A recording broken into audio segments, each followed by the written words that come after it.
Salut tout le monde, j'espère que vous allez bien,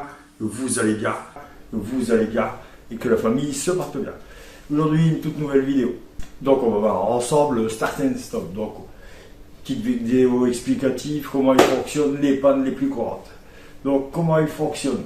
Vous roulez, arrivez au stop, vous arrêtez. Vous roulez, et vous arrivez au stop, donc vous ralentissez, et vous arrêtez. Donc là, le moteur s'arrête. Une fois que vous accélérez une fois, après ça va dépendre des véhicules, le start and stop est assez différent sur chaque véhicule, mais selon les marques, en général, vous accélérez une fois, il repart. Donc le démarreur relance le moteur et le véhicule est redémarré. Donc c'est pour éviter les consommations excessives. Donc, très simplement, les pannes les plus courantes. Il faut savoir que le start and stop est équipé de capteurs. Enfin, disons qu'il va aller chercher les informations sur certains capteurs pour pouvoir arrêter le moteur. Évidemment, il ne va pas s'arrêter par magie, c'est pas géoloc ou quoi que ce soit. Évidemment, il va s'arrêter pour des raisons. Le véhicule est à l'arrêt, donc il va aller chercher les infos sur les capteurs pour savoir s'il est à l'arrêt. Hop, il arrête le moteur. Hop, vous accélérez, il renclenche le moteur. Et voilà. Donc, la panne la plus courante, c'est un défaut batterie. Pas un défaut batterie. Au fur et à mesure de sa vie, sa batterie ne charge plus totalement. Au début, elle recharge à 100%, enfin pas tout à fait en réalité, plus 90, et au fur et à mesure de sa vie, elle va diminuer. 80, 75. Au-delà de 75, le start and stop, alors c'est programmé, c'est comme ça que ça doit être fait en fait. Donc le start and stop va se désactiver automatiquement. Voilà, c'est comme ça, on ne peut rien y faire, c'est comme ça. Donc le start and stop va se désactiver automatiquement.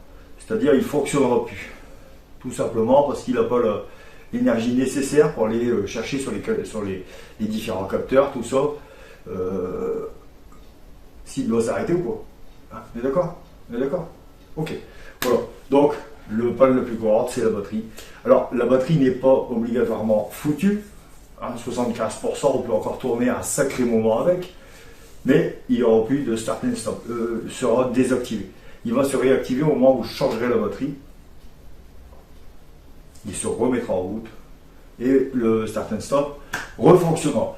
Je vais vous faire voir un petit peu sur le PC, vous allez voir, je vais vous montrer ça tout de suite. Donc voilà, ici on est un peu pour voir un peu comment ça se passe. Donc même si ce dispositif n'est pas obligatoire sur les véhicules en circulation, celui-ci s'avère utile afin de réduire la consommation du carburant, de diminuer les rejets en CO2 et de limiter la pollution sonore. Car le système s'occupe automatiquement de couper et redémarrer le moteur lorsque cela est nécessaire. Un feu rouge ou dans les embouteillages. Ça c'est la partie, voilà, on le sait.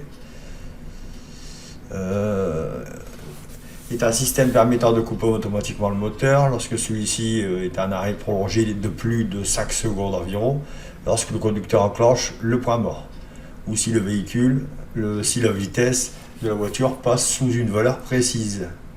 Même si le moteur de la voiture est coupé, les différents dispositifs nécessitant de l'énergie continuent d'être alimentés. La batterie, comme l'autoradio et l'éclairage. Donc voilà, ça c'est fait. Alors, de nombreux capteurs sont utilisés dans le cadre du fonctionnement de ce dispositif. Donc là on voit capteur de vitesse de roue, capteur de batterie, le capteur de température extérieure et le capteur de la pédale d'embrayage. Quand s'active le start and stop, en effet, l'arrêt du moteur n'est pas systématique à chaque attente au feu rouge ou dans les embouteillages. Certaines situations imposent au véhicule de ne pas activer automatiquement le start and stop. Par exemple, la climatisation ou la ventilation sont en marche, le dégivrage ou le désembuyage sont activés, la température extérieure est inférieure à 5 degrés, la ceinture du conducteur n'est pas attachée, la charge de la batterie est trop faible. Voilà, donc on voit bien hein, ce que je disais tout à l'heure, le moteur n'a pas atteint sa température optimale. Voilà, j'espère que cette vidéo vous aura plu. Petite vidéo explicative sur le Start and Stop. N'oubliez pas de vous abonner. Lâchez-moi max 2 pouces. Et salut!